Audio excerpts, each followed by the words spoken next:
Assalamualaikum warahmatullahi wabarakatuh. Kembali lagi di channel MGMP Biologi Ma'arif Demak. Kali ini bersama saya, Bu Suci.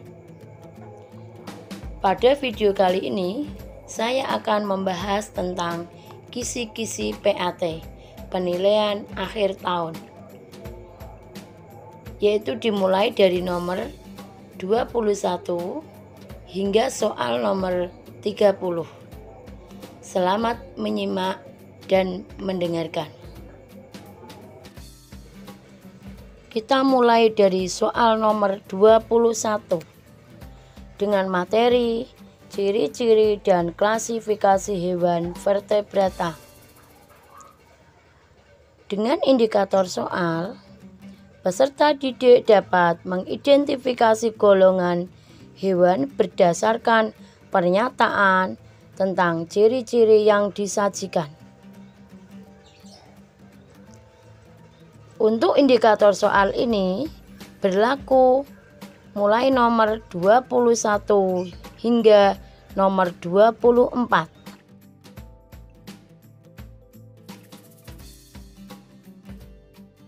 Ciri-ciri vertebrata.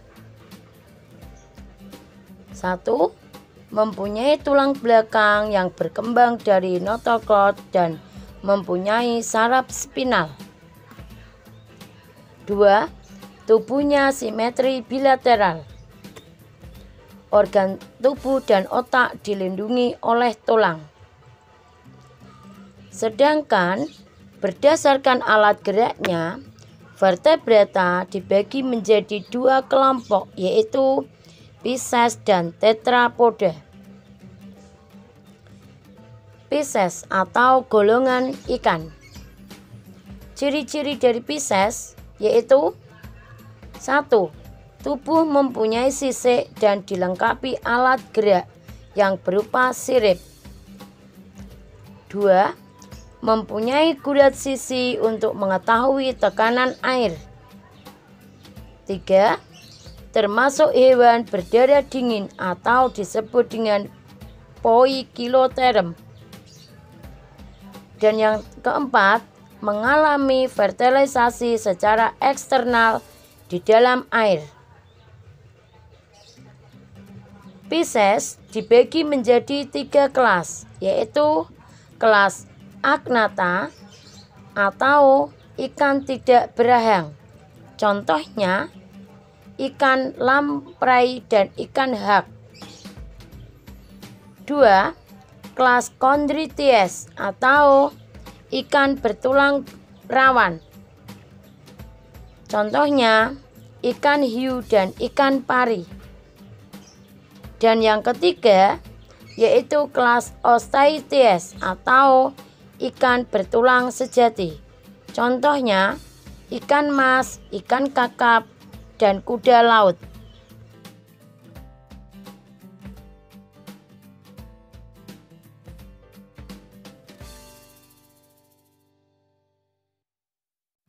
Selanjutnya, soal nomor 22. Pada soal nomor 22 ini, kita akan membahas tentang tetrapoda. Tetrapoda dapat dibagi menjadi 4 kelas, yaitu 1. Kelas amfibi. 2. Kelas reptil. 3. Kelas aves. Dan yang keempat adalah kelas mamalia. Adapun ciri-ciri dari tetrapoda meliputi 1. Anggota tubuh berpasangan masing-masing dengan 5 jari, kecuali yang mengalami modifikasi. 2. Tubuh tidak langsung berhubungan dengan tubuh leher. 3. Kepala dapat bergerak bebas, kecuali pada golongan amfibi. 4. Memiliki lubang hidung yang terbuka ke arah rongga mulut. 5. Umumnya respirasi dengan menggunakan paru-paru. 6. Habitat umum di darat. Dan yang ketujuh, tubuh ditutupi oleh kulit yang lembab, yaitu pada golongan amfibi. Tubuh ditutupi dengan sisik, yaitu pada golongan reptil. Tubuh ditutupi dengan bulu, yaitu pada golongan aves. Dan tubuh ditutupi dengan rambut, yaitu pada golongan mamalia.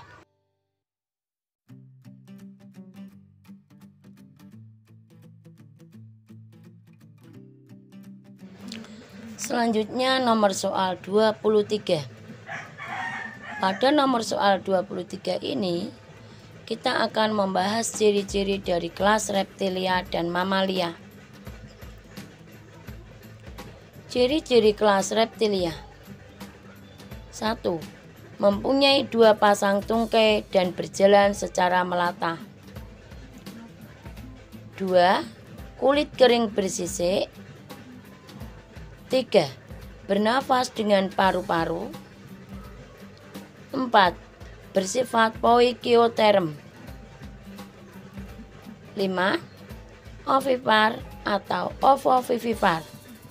Dan fertilisasi secara internal. Dibedakan dalam 4 ordo, yaitu ordo Squamata, contohnya kadal, ular, dan komodo. Ordo Selonia, contohnya kura-kura dan penyu. Ordo Krokodil, contohnya buaya. Dan ordo Rhynchocephalia, contohnya tuatara. Selanjutnya, ciri-ciri dari kelas mamalia. 1. Tubuh berambut dan mempunyai kelenjar susu atau disebut dengan glandula mamae. 2.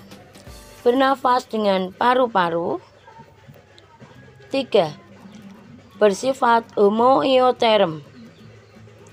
4. Pada umumnya vivipar dan fertilisasi terjadi di dalam tubuh betina. 5. Beberapa ordo mamalia diantaranya sebagai berikut. A. Karnivora atau mamalia pemakan daging. Contohnya beruang dan singa. B. Rodentia atau mamalia pengerat. Contohnya tikus dan marmut. C. Monotremata atau mamalia berparuh dan berkloaka. Contohnya Ornithorhynchus anatinus. D. Insectivora atau mamalia pemakan insekta. Contohnya tikus pohon dan tikus telurut. Dan yang terakhir E adalah cetacea. Contohnya paus dan lumba-lumba.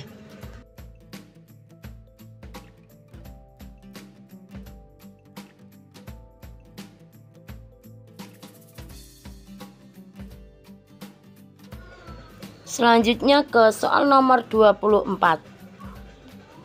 Pada soal nomor 24 ini kita akan membahas ciri-ciri kelas amfibi dan kelas aves. Ciri-ciri umum dari kelas amfibi yaitu 1. Hidup di 2 alam. Kulit selalu basah atau berlendir dan tidak bersisik. Alat pernafasan larva dengan menggunakan insang dan saat dewasa dengan menggunakan paru-paru. Bersifat poikioterm. 4. Bersifat ovipar dengan fertilisasi eksternal. Dikelompokkan dalam 3 ordo. A. Urudela atau berekor dan berkaki. Contohnya salamander. B. Anura atau tidak berekor. Contohnya katak hijau. Dan C. Apoda atau tidak berkaki. Contohnya salamander cacing. Yang kedua, kelas aves atau kelompok burung. Ciri-cirinya, tubuh tertutup bulu dan mempunyai sayap. 2. Bernafas dengan paru-paru dibantu pundi-pundi udara. 3. Bersifat homoioterm atau berdarah panas. Artinya, suhu tubuh tidak dipengaruhi oleh perubahan suhu lingkungan. 4. Ovipar dengan fertilisasi internal. 5. Ada beberapa ordo Aphas yang telah punah, tetapi ada ordo yang masih ada hingga saat ini. Di antaranya A. Palaeognatha, terdiri dari burung kasuari, kiwi, burung rea, dan burung onta. B.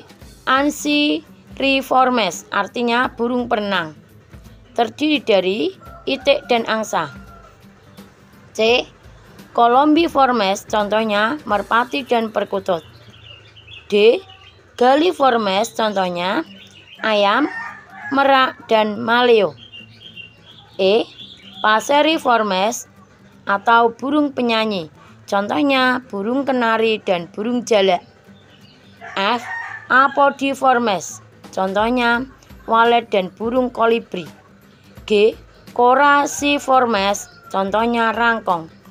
Dan terakhir H. Iconiformes, contohnya blekok dan bango Jawa.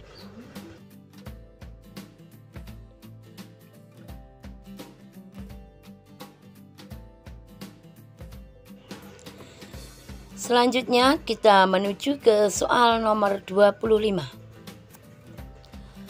Pada soal nomor 25 ini, materi yang dibahas mengenai komponen ekosistem. Dengan indikator soal, peserta didik dapat menentukan komponen ekosistem berdasarkan gambar yang disajikan. Dengan level kognitif yaitu L1, mencakup pengetahuan dan pemahaman. Kita ketahui bersama bahwa komponen ekosistem bisa dibedakan menjadi dua komponen, yaitu komponen biotik dan komponen abiotik. Tetapi pada soal nomor 25 ini kita bahas yang komponen biotik.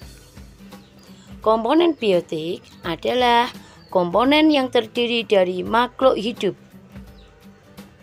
mencakup produsen, konsumen, detritivor, dan dekomposer atau pengurai. Mari kita bahas satu persatu. Produsen.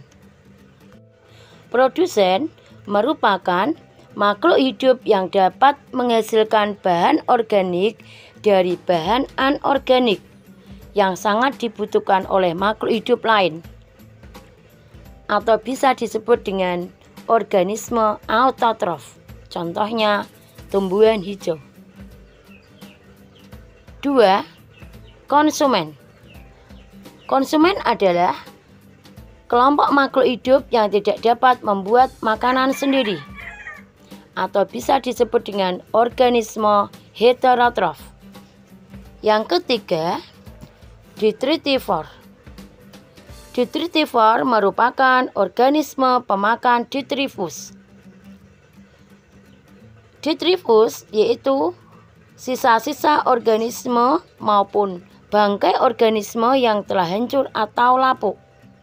Contohnya luwing, cacing tanah, rayap, dan teripang. Dan yang terakhir, dekomposer atau pengurai. Dekomposer atau pengurai merupakan organisme heterotrof yang menguraikan produsen dan konsumen yang sudah mati. Contohnya adalah cacing tanah, jamur, dan bakteri. Selanjutnya soal nomor 26 masih sama, yang kita bahas materinya adalah komponen ekosistem. Dengan indikator soal, peserta didik dapat menentukan komponen ekosistem berdasarkan cara memperoleh makanannya. Dengan level kognitif yaitu L2. Berdasarkan cara memperoleh makanannya, komponen biotik dapat dikelompokkan menjadi dua, yaitu organisme autotrof dan organisme heterotrof. Organisme autotrof merupakan organisme yang dapat mengubah bahan anorganik menjadi bahan organik, atau dengan kata lain dapat membuat makanan sendiri. Contohnya tumbuhan hijau. Dan yang kedua, organisme heterotrof adalah organisme yang tidak bisa membuat makanan sendiri. Contohnya hewan, jamur, dan bakteri non-autotrof.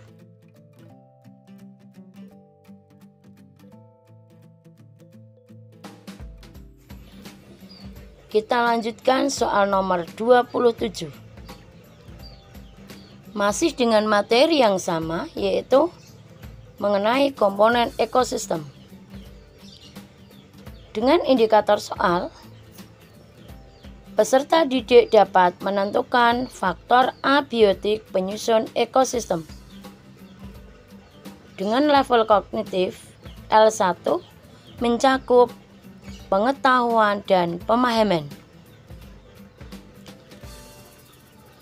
Tadi sudah saya jelaskan di depan pada nomor soal 25. Komponen ekosistem bisa dibagi menjadi dua, yaitu komponen biotik dan komponen abiotik. Nah, pada soal nomor 27 ini kita bahas yang komponen abiotik. Komponen abiotik adalah komponen penyusun ekosistem yang terdiri dari makhluk tak hidup. Mencakup 1. Cahaya matahari. Cahaya matahari merupakan sumber energi utama semua makhluk hidup. Karena dengan adanya cahaya matahari, tumbuhan dapat berfotosintesis. 2. Suhu. Suhu berpengaruh terhadap ekosistem karena suhu merupakan syarat yang diperlukan organisme untuk hidup. 3. Air. Air berpengaruh terhadap ekosistem karena air dibutuhkan untuk kelangsungan hidup suatu organisme. 4. Tanah. Tanah merupakan tempat hidup bagi organisme. 5. Udara. Oksigen yang kita gunakan untuk bernafas atau CO2 yang diperlukan tumbuhan untuk berfotosintesis juga berasal dari udara. Yang nomor 6, topografi. Topografi merupakan variasi letak suatu tempat di permukaan bumi, ditinjau dari ketinggian dari permukaan air laut, garis bujur, dan garis lintang. Perbedaan topografi menyebabkan jatuhnya cahaya matahari menjadi berbeda, menyebabkan suhu, kelembapan, dan tekanan udara maupun pencahayaannya juga berbeda. Hal ini yang mempengaruhi persebaran organisme. Yang nomor 7 adalah kelembapan. Kelembapan udara menyatakan persentase jumlah uap air di udara.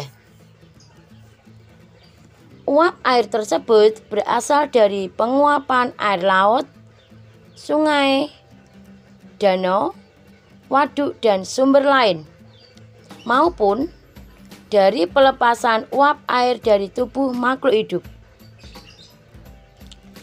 Makin tinggi kadar uap air di udara, maka makin tinggi juga tingkat kelembapan udaranya.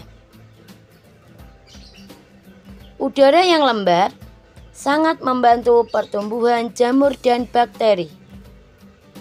Bahkan, udara yang kelembapannya sangat tinggi sangat berpeluang mendatangkan hujan, yang berarti mengembalikan air kembali lagi ke asalnya. Daerah dengan tingkat kelembapan berbeda akan menghasilkan ekosistem dengan komposisi tumbuhan yang berbeda. Nomor 8 yaitu garam mineral. Tumbuhan menyerap garam mineral dari dalam tanah untuk pertumbuhan. Begitupun hewan dan manusia juga memerlukan garam mineral untuk menjaga keseimbangan asam dan basa, mengatur kerja alat-alat tubuh dan proses metabolisme. Dan yang terakhir adalah derajat keasaman atau biasa disebut dengan pH. Keadaan pH tanah berpengaruh terhadap kehidupan tumbuhan. Tumbuhan yang akan tumbuh dengan baik pada pH optimum yaitu berkisar antara 5,8 sampai 7,2. Nilai pH tanah dipengaruhi oleh curah hujan, penggunaan pupuk, aktivitas akar tanaman, dan pengurai mineral tanah.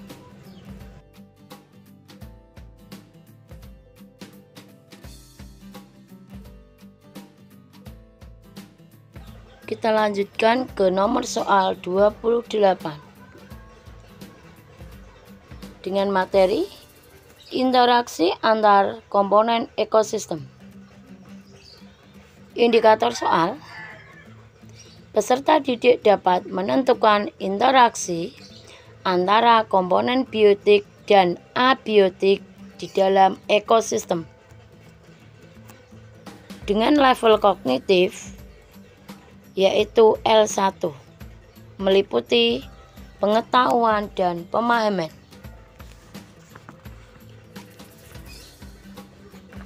Pada berbagai tingkat organisasi kehidupan, ada beberapa macam interaksi yang terjadi antara makhluk hidup dengan lingkungannya untuk mempertahankan kelangsungan hidupnya,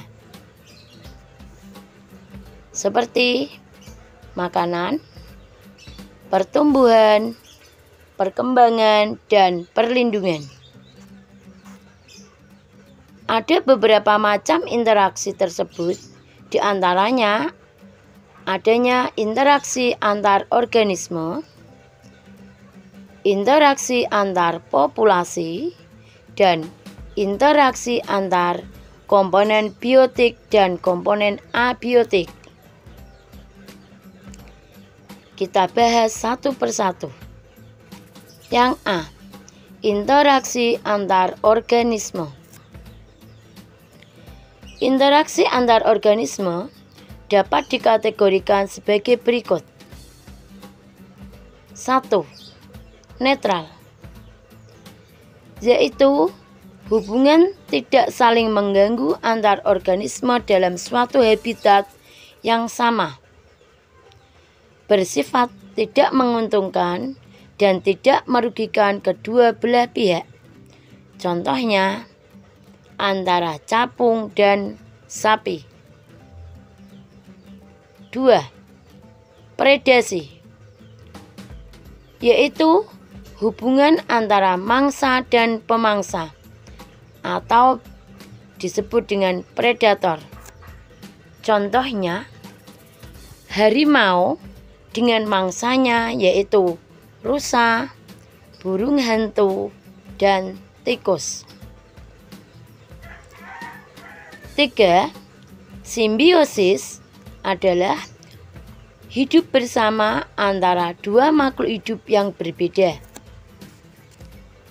Simbiosis itu sendiri bisa dibagi menjadi 3, yaitu A. Simbiosis mutualisme adalah hidup bersama antara dua makhluk hidup yang keduanya saling menguntungkan. Contohnya simbiosis antara bunga dan lebah,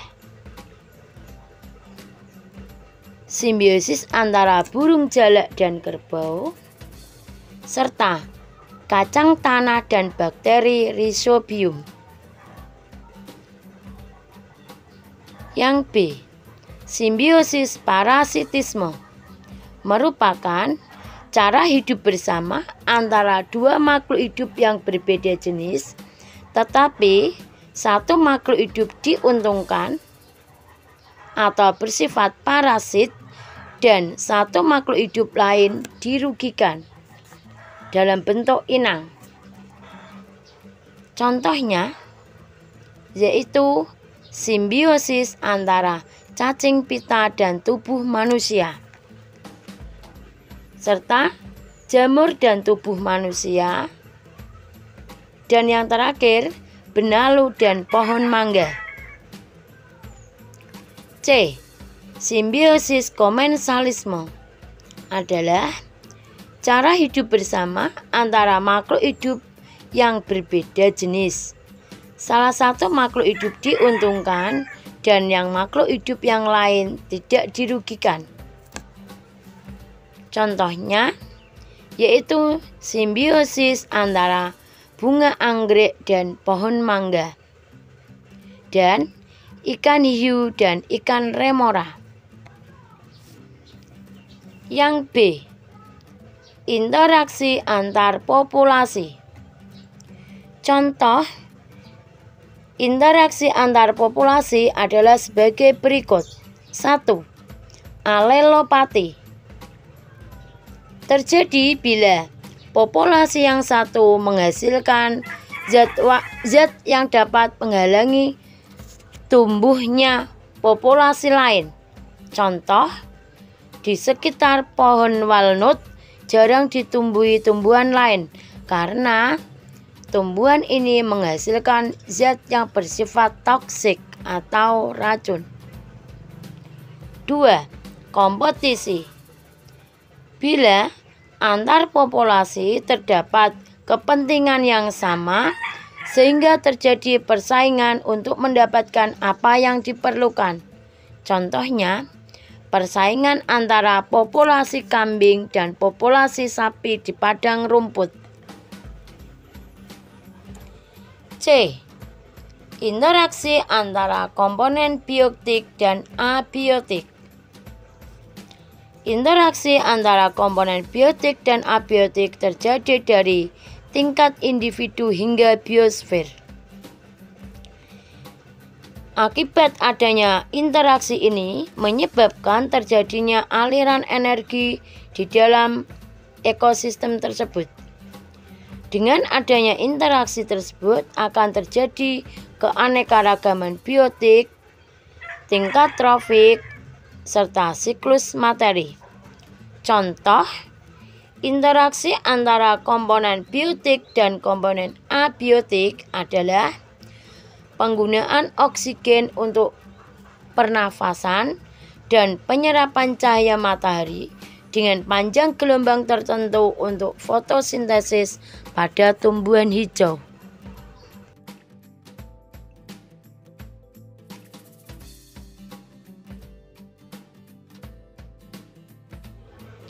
Kita lanjutkan soal nomor 29 dengan materi aliran energi. Dengan indikator soal, peserta didik dapat menentukan dampak berkurangnya jenis populasi pada jaring-jaring makanan dengan level kognitif yaitu L2.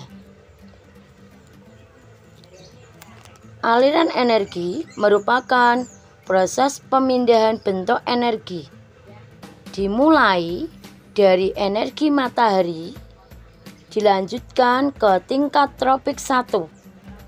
Yang berperan adalah tumbuhan hijau, disebut dengan produsen. Dilanjutkan ke tingkat tropik 2, yaitu konsumen primer, dan seterusnya. Proses aliran energi antar organisme dapat terjadi karena adanya proses makan dan dimakan di dalam rantai makanan maupun di dalam jaring-jaring makanan.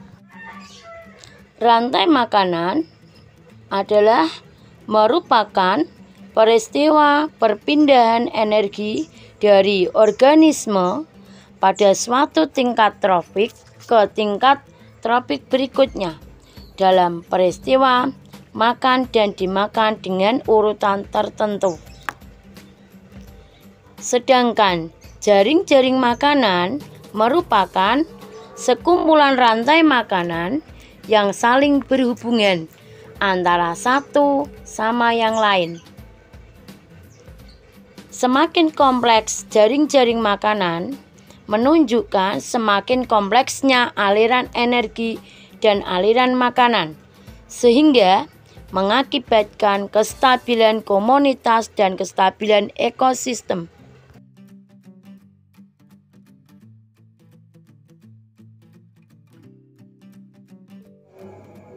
Selanjutnya kita menuju ke soal yang terakhir, yaitu nomor 30 dengan materi dinamika komunitas. Dengan indikator soal, peserta didik dapat mengetahui perubahan komunitas pada peristiwa suksesi. Dengan level kognitif yaitu L1 meliputi pengetahuan dan pemahaman. Suksesi adalah suatu proses perubahan yang berlangsung satu arah secara teratur yang terjadi pada suatu komunitas dalam jangka waktu tertentu, sehingga terbentuk komunitas baru yang berbeda dengan komunitas semula. Berdasarkan kondisi habitat pada awal suksesi, dibedakan menjadi dua, yaitu suksesi primer dan suksesi sekunder. Suksesi primer yaitu terjadi jika suatu komunitas mendapat gangguan yang mengakibatkan komunitas awal hilang secara total, sehingga terbentuk habitat baru. Gangguan tersebut dapat terjadi secara alami maupun terjadi dengan cara campur tangan manusia. Contohnya, gangguan yang terjadi secara alami yaitu dapat berupa tanah longsor, letusan gunung, dan endapan lumpur di sungai. Sedangkan gangguan akibat campur tangan manusia yaitu berupa kegiatan penambangan, misalkan penambangan batu bara dan minyak bumi. Selanjutnya, suksesi sekunder adalah terjadi jika suatu komunitas mendapat gangguan tetapi tidak bersifat merusak total tempat komunitas tersebut, sehingga masih terdapat kehidupan atau substrat seperti sebelumnya. Suksesi sekunder bisa disebabkan karena kebakaran, gempa bumi, dan aktivitas manusia. Organisme yang terlibat dalam suksesi primer dikenal sebagai spesies pionir, dan organisme yang muncul berupa lumut kerak atau lichen yang disebut dengan tumbuhan perintis. Tumbuhan perintis mulai mengadakan pelapukan pada daerah permukaan lahan sehingga terbentuk tanah sederhana.